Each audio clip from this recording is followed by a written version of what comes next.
Hello everyone, कैसे हो सभी? आई होप सो मजे में होंगे और बहुत जोरों शोरों से तैयारी आप लोगों की चल रही होगी। चलिए, सो आज हम डिस्कस करने वाले हैं सम एवरग्रीन टॉपिक, जो कि मोस्ट रिपीटेड क्वेश्चंस है, मोस्ट रिपीटेड टॉपिक्स है, जिसके बेस पर आपको राइटिंग स्किल के अंदर 26 मार्क्स के क्वेश्चंस पूछे जाते हैं। इनमें से ही कोई क्वेश्चन आने के चांसेस बनते हैं और इसके अंदर आपको लिखना किस तरह से है, ये चीज भी हम डिस्कस करने वाले हैं आज के इस लेक्चर के अंदर। So this is Priya Mishra and welcome to JR tutorials. चलिए, सो शुरू करेंगे हमारा लेक्चर।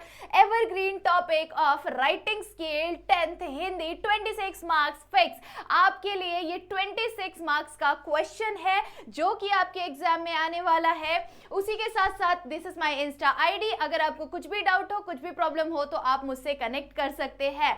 चलिए, सो ये 2026 बोर्ड एग्जाम के लिए आपके लिए ये बनाया गया है, ठीक है। चलिए, सो यहाँ पर हम देखने वाले हैं, सबसे पहला क्वेश्चन आता है हमें पत्र लेखन, ठीक है। अब ये जो पत्र लेखन है, पत्र लेखन लिखना किस तरह से है, पत्र लेखन का जो ये टॉपिक होता है वो हमें किस तरह से एक्सप्लेन करना है, लिखना किस तरह से है, आप लेटर राइटिंग कैसे करेंगे, ये राइटिंग स्किल के लेक्चर के अंदर मैंने बहुत अच्छी तरह से डिटेल में आपको वर्ड टू वर्ड किस तरह से आपको लिखना है वो बहुत बढ़िया तरीके से मैंने समझाया हुआ है आपको। आई होप सो आप सभी ने देखा होगा, और अगर नहीं देखा है तो प्लीज कंप्लीट राइटिंग स्किल का लेक्चर देखिए, जिसमें एक ही लेक्चर के अंदर आपका सारा राइटिंग स्किल का पार्ट कवर हो जाएगा। चलिए, सो पत्र लेखन के अंदर मोस्टली आपको मांगनी पत्र आता है, ठीक है। अगर आप उपयोजित लेखन उपयोजित बोल रही हूँ, औपचारिक की बात करें तो औपचारिक के अंदर हम फॉर्मल लेटर, ठीक है, फॉर्मल लेटर के अंदर आपको मोस्टली मांगनी पत्र आता है। मांगनी पत्र किस तरह से लिखना है वो मैंने राइटिंग स्किल वाले लेक्चर के अंदर बताया हुआ है, ठीक है। उसके साथ साथ आपको कोई समस्या है, कोई प्रॉब्लम है, तो वो चीज आप बता रहे हैं, किसी को वो वाला लेटर आता है, ठीक है, उस चीज को सॉल्व करने के लिए आप कह रहे हैं, वो वाला लेटर आपको आता है। जैसे कि यहाँ पर योगा का महत्व, ठीक है, माँ पापा से अनुमति, बधाई देना, ये वाला अनौपचारिक के अंदर आता है। और औपचारिक के अंदर मोस्टली आपको मांग पुस्तक की, जो पुस्तकों की मांग के लिए लेटर लिखना, कोई ये है ग्रंथालय है, वहां से आप पुस्तकों की मांग कर रहे हैं, या फिर कोई शॉप है, बुक शॉप है, वहां से आप पुस्तकों की मांग कर रहे हैं, वो वाला। उसके अलावा छुट्टी चाहिए आपको, प्रधान अध्यापक से कुछ समय के लिए छुट्टी मांगना है, वो वाला आ सकता है पत्र लिखने के लिए। बिजली विभाग से आप आपकी समस्या बता रहे हैं कि एग्जाम का टाइम है और कंटिन्यूअसली बिजली बहुत ज्यादा जा रहा है हमारे एरिया में, सो इस रीजन से आप उनको अपनी समस्या बता रहे हैं, सो बिजली विभाग के लिए आ सकता है, जल विभाग के लिए आ सकता है, पानी की समस्या बता रहे वो आ सकता है, रास्ते बहुत ज्यादा खराब है और इस कारण से बारिश के समय बहुत ज्यादा तकलीफ होती है, ये वाला लेटर लिखने के लिए भी आपको आ सकता है। और ध्वनि प्रदूषण बहुत ज्यादा है एरिया में, इस चीज के लिए भी आपको लेटर राइटिंग लिखने के लिए आ सकता है, ठीक है। So this are some important topics, ये कुछ इंपॉर्टेंट टॉपिक्स है आपके उपयोजित लेखन वाले पार्ट के लिए, ठीक है। चलिए, अनौपचारिक के अंदर देखते हैं, अनौपचारिक लेटर राइटिंग में क्या क्या आ सकता है आपको। योगा का महत्व आप आपके भाई,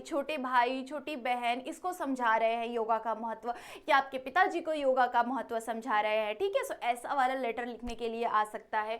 उसके साथ साथ माता पिता से अनुमति, अगर आप किसी सैर पर जा रहे हैं, पिकनिक पर जा रहे हैं आप किसी, तो उसके लिए आपको अपनी मम्मी पापा से परमिशन मांगना है और कुछ पैसे मांगने हैं, ठीक है, तो उसके लिए आपको लेटर लिखने के लिए आ सकता है। उसके साथ साथ बधाई देना, जैसे आपके छोटे भाई बहन ने किसी चीज में प्रथम आए हैं, किसी चीज में कोई अवार्ड जीता है उन्होंने, तो उस चीज के अंदर क्लास में फर्स्ट आए हैं, तो उस चीज के लिए आप बधाई देना है आपको, तो वो वाला लेटर लिखने के लिए आ सकता है, ठीक है। सो अनौपचारिक में इस तरह के टॉपिक बहुत ज्यादा आते हैं और औपचारिक में इस तरह के टॉपिक बहुत ज्यादा आते हैं। सो ये कुछ इंपॉर्टेंट टॉपिक्स है, आपको चाहिए तो आप स्क्रीनशॉट ले सकते हैं और इन्हीं टॉपिक्स को आप रेफर कर सकते हैं। आप कहीं से भी सर्च करिए और उसका आप लेटर को रीड कर लो, एटलीस्ट वंस आप रीड कर लो, ताकि आपको समझ में आ जाए कि हाँ, इसके अंदर हम क्या क्या चीजें लिख सकते हैं, ठीक है। चलिए आगे बढ़ेंगे, नेक्स्ट टॉपिक देख लेते हैं।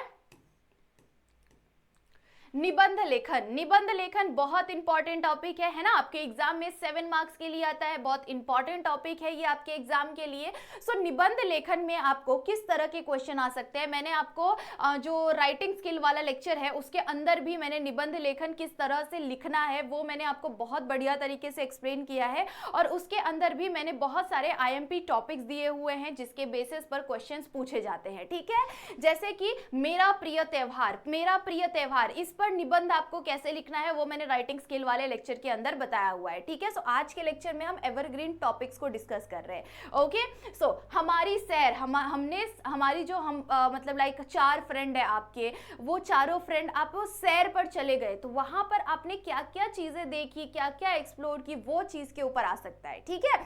उसके बाद भारत के गांव, भारत में अनेकों गांव है, ठीक है, परंतु मेरा गांव कैसा है वो आप एक्सप्लेन कर सकते हैं। उसके बाद दिवाली, होली, मतलब जो आपको दिवाली के ऊपर कोई टॉपिक आ गया या फिर होली के ऊपर आ सकता है या त्योहार के ऊपर आ सकता है, ठीक है, खेल के ऊपर आ सकता है या फिर प्रिय पुस्तक के ऊपर आ सकता है कि आपकी कोई प्रिय पुस्तक है, ठीक है, इस विषय पर आपको लिखने के लिए आ सकता है। मेरा प्रिय खेल, आपका प्रिय खेल कौन सा है वो लिखने के लिए आ सकता है, या प्रिय नेता, मेरा प्रिय नेता कैसा होना चाहिए, आपके प्रिय नेता की छवि कैसी होनी चाहिए और कौन है आपके प्रिय नेता, ठीक है। सो वो आप एक्सप्लेन कर सकते हैं बहुत ही प्यारे से वे में, ठीक है। चलिए आगे देखेंगे, नदी की आत्मकथा, नदी की आत्मकथा हमें देखनी है। लाइक नदी की आत्मकथा, अगर आप नदी हो तो आपकी फीलिंग क्या होगी वो आपको वहां पर एक्सप्रेस करना है। जैसे कि मैं तो ऐसी हूँ कि हर किसी के जीवन में ठंडक पहुँचाती हूँ, मेरे बिना किसी का भी सफ़र पूरा नहीं हो सकता है। ऐसे करके आप शुरुआत कर सकते हैं। मैं तो एक ऐसा मैं ऐसी हूँ कि यहीं से मेरे किनारे से ही सभ्यता और संस्कृतियों की शुरुआत हुई है ना। अब नदी के किनारे से ही अलग अलग सभ्यता संस्कृतियों की शुरुआत हुई है, वहीं पे गाँव का बसेरा होने लग गया है, मेरे किनारे पे ही गाँवों का बसेरा होना शुरू हो गया था। परंतु मैंने तो अपने जीवन काल में बहुत सारे खून को क्या कहते हैं, खून भी देखे हैं, मैंने बहुत सारे लोगों को शीतलता भी पहुंचाई है, ठंडक भी पहुंचाया है, परंतु लोग फिर भी मुझे ही गंदा करते हैं, है ना। नदियों को ही, नदियां हमें इतनी सारी चीज़ें, इतने सारे सुख सुविधाएं देती है, परंतु हम फिर भी नदियों को गंदा करते हैं, है ना। सो ये चीज़ें आप लिख सकते हैं, बहुत प्यारे वे में आप एक्सप्लेन कर सकते हैं। नेक्स्ट इज किसान की आत्मकथा, अगर आप एक किसान हो तो आपकी आत्मा क्या कहेगी वो आपको आत्मकथा के अंदर एक्सप्लेन करना है। अस्पताल में 1 घंटा, अगर आप एक दिन अस्पताल में 1 घंटा, बस आपको क्या करना है, जस्ट इमेजिन करना है कि आप उस जगह पर प्रेजेंट हो, ठीक है। अगर आपको किसी चीज के बारे में बोला हुआ है तो आप ही वो हो, आप ही वो पर्सन हो, तो आपको उस अकॉर्डिंग सोचना है, ठीक है। अगर आप 1 घंटा अस्पताल में बैठोगे तो आपको क्या क्या चीजें समझ में आएगी, आपको जीवन का महत्व समझ में आएगा, है ना। आपके स्वस्थ शरीर का महत्व समझ में आएगा कि किस तरह से आपका ये स्वस्थ शरीर कितना ज़्यादा उपयोगी, कितना ज़्यादा अच्छा है, क्योंकि इसी के बेसिस पर, क्योंकि अगर ये नहीं होता, अगर आपका ये स्वस्थ शरीर नहीं होता तो आप कुछ भी नहीं कर सकते हो, है ना। आप अगर अभी आप अपने आसपास देखोगे, जैसे सपोज कि you are in a hospital, ठीक है, आप हॉस्पिटल के अंदर हैं और आपको हर तरफ क्या दिखाई दे रहा है, कोई जल गया है, किसी के हाथ नहीं है, किसी का एक्सीडेंट हो गया है, किसी का सर फट गया है, कोई कोमा में है ना, किसी के पेरेंट्स गुजर गए हैं, है ना, कोई खुद गुजर गया है, कोई रोने वाला नहीं है उसके पीछे, ठीक है, कोई एक चादर डालने वाला नहीं है, कुछ लोगों को बाहर निकाला जा रहा है ना, रोते बिलखते लोग दिखाई दे रहे हैं, और उन लोगों को देखकर आपको आपके जीवन का महत्व समझ में आएगा कि ये लाइफ कितनी ज़्यादा इम्पॉर्टेंट है। इस लाइफ को हमें बहुत इंजॉय करके जीना है, ना कि हमेशा दुखी रहकर, लोगों से लड़कर झगड़कर जीना है, अपने जीवन को खुशहाल बनाना है ना। सो ये चीज़ें आपको वहाँ पर समझ में आएगी, तो उसे बहुत ही अच्छे वे में, प्रेजेंटेबल वे में आपको एक्सप्लेन करना है, ठीक है। चलिए और राइटिंग थोड़ी बड़ी बड़ी निकालना, जिससे आपका पेज थोड़ा सा भरा भरा दिखाई दे, ठीक है। ऐसा कोशिश करिए कि अच्छे से बड़ी बड़ी राइटिंग में लिखिए, ताकि आपका बहुत ज़्यादा लिखने की ज़रूरत नहीं है, बट बहुत सारे इंपॉर्टेंट वर्ड्स लिखिए, जिससे वो सुंदर और अट्रैक्टिव दिख सके, ठीक है, कि इंपॉर्टेंट लगे कि हाँ इसके अंदर इसने इतनी सारी इंपॉर्टेंट बातें कही हुई है। ओके, चलिए उसके बाद ग्रंथालय की आत्मकथा, ग्रंथालय की आत्मकथा आ सकता है, टेलीफोन की आत्मकथा, पुस्तक की आत्मकथा, मोबाइल की उपयोगिता, इस तरह के पॉइंट्स आपको आ सकते हैं एग्जाम के अंदर, ठीक है। सो ये कुछ आईएमपी निबंध के पॉइंट थे, अगर आपको चाहिए तो आप स्क्रीनशॉट ले सकते हैं इसके। ओके, चलिए आगे बढ़ेंगे नेक्स्ट वृत्तांत लेखन पे। वृत्तांत लेखन क्या होता है बच्चों?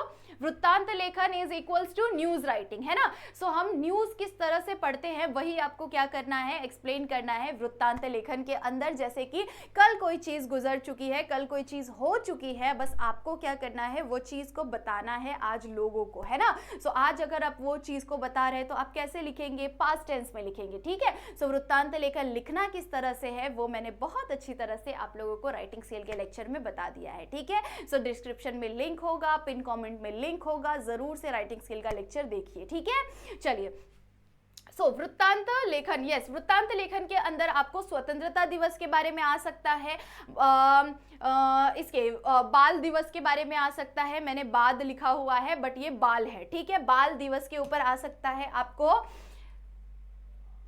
मेरे एग्जाम में जब मैं 10th स्टैंडर्ड में थी तो मुझे बाल दिवस के ऊपर आया था, ठीक है। उसके बाद वृक्षारोपण का समारोह है, वृक्षारोपण का समारोह है, उसके ऊपर आ सकता है। योगा दिवस के ऊपर आ सकता है आपको। स्वतंत्रता अभियान, स्वतंत्रता दिवस के ऊपर आ सकता है। गांधी जयंती के ऊपर, स्वच्छता अभियान के ऊपर, ये कुछ टॉपिक है जिसके बेस पर आपको मोस्टली क्वेश्चंस पूछे जाते हैं और आने के चांसेस होते हैं। तो ये सारे अगर आपने एक एक बार रीड कर लिए, एक एक बार अगर आपने ये सबको रीड भी कर लिया, तो ये चीजें आपको हेल्पफुल होगी वृत्तांत लेखन जब आप आपके एग्जाम में करेंगे तो, ठीक है। चलिए आगे बढ़ेंगे नेक्स्ट क्वेश्चन की तरफ। नेक्स्ट क्वेश्चन इज विज्ञापन लेखन। विज्ञापन लेखन, चलिए विज्ञापन लेखन देखेंगे।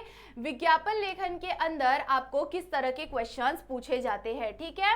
मोस्टली विज्ञापन लेखन के अंदर आपको हार्ड टॉपिक देने की कोशिश करेंगे, जिसके बेसिस पर उन्हें ऐसा फील हो कि आप विज्ञापन बहुत अच्छी तरह से नहीं बना पाएंगे। जैसे कि आपको योगा के बारे में आ सकता है, योगा के महत्व के बारे में आ सकता है। सो उस पैम्पलेट के थ्रू आपको योगा के वैल्यू के बारे में समझाना है, ठीक है। सो वो वाला लेटर राइट, वो वाला पैम्पलेट आपको बनाने के लिए आ सकता है। सो फॉर एग्जांपल यहाँ पर क्रीड़ा शिविर, ठीक है, क्रीड़ा शिविर है, योगा के ऊपर, जिम के ऊपर, पुस्तक के ऊपर, ड्रेस शॉप के ऊपर, इन ये कुछ टॉपिक है जिसके बेसिस पर आपको विज्ञापन लेखन करने के लिए आ सकता है। जैसे कि स्वच्छता अभियान हो गया, नाट्य अभिनय शिविर हो गया, नाट्य अभिनय शिविर हो गया, इसके बेसिस पर आपको क्वेश्चन आ सकते हैं विज्ञापन लेखन के अंदर, ठीक है। विज्ञापन लेखन कैसे करना है अगेन मैंने राइटिंग स्किल के लेक्चर में बता दिया है। सो जरूर से उस पर ध्यान देना, ध्यान से उसे एक बार रीड कर लेना, okay. And last these are some important topic. यदि मैं अध्यापक होता तो, अगर मैं अध्यापक होता तो, इस विषय पर भी आपको निबंध लिखने के लिए आ सकता है। यदि मैं वृक्ष होता तो, यदि सूर्य न होता, यदि वृक्ष न होता, यदि पुस्तक न होता, ऐसे चीजों के ऊपर भी आपको एक्सप्लेन करने के लिए आ सकता है। सो आई होप सो आपको ये सारे टॉपिक बहुत बढ़िया तरीके से समझ में आ गए होंगे। अगर फिर भी आपको डाउट है, प्रॉब्लम है, तो आप जरूर से कॉमेंट में पूछ सकते हैं। मैं जरूर से कोशिश करूंगी कि आपको हेल्प कर दूं। अगर आपको चाहिए, अगर आपको कुछ भी प्रॉब्लम है, कुछ भी समस्या है, तो आप मुझे पर्सनली डीएम कर सकते हैं। चलिए, सो आई होप सो आपको लेक्चर अच्छा लगा होगा। बढ़िया तरीके से पढ़ो, समझो, लेक्चर को लाइक जरूर से कर देना। अगर चैनल पर न्यू हो तो सब्सक्राइब करना बिल्कुल नहीं भूलना। चलिए, सो तब तक के लिए बाय बाय, मिलते हैं एक और न्यू लेक्चर में।